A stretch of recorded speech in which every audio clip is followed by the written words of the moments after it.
নরেন্দ্র মোদীর জনপ্রিয় মাসিক রেডিও অনুষ্ঠান মন কি বাতের 136তম পর্ব উপলক্ষে রাজ্যের বিভিন্ন প্রান্তের পাশাপাশি আগরতলাতেও বিশেষভাবে অনুষ্ঠানটি শোনার ব্যবস্থা করা হয়।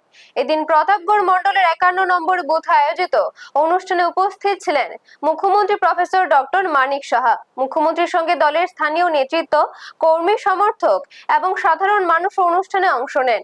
সকলে একসঙ্গে প্রধানমন্ত্রীর মন কি বাতের 136তম পর্ব শোনেন। অনুষ্ঠানে প্রধানমন্ত্রী দেশের বিভিন্ন গুরুত্বপূর্ণ বিষয়, জনকল্যাণমূলক উদ্যোগ এবং সাধারণ মানুষের ভূমিকা নিয়ে বক্তব্য রাখেন।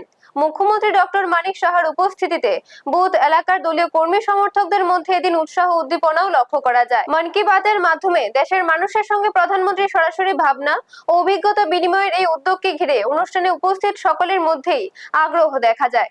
ব্যুরো রিপোর্ট, নিউজ তৎকাল 24। বিধানসভায় বুথ নম্বর 51-তে আজকে মাননীয় প্রধানমন্ত্রী যে 136তম যে মন কি বাতের যে পর্ব সেটা আমরা শোনার জন্য সবাই একত্রিত হয়েছি।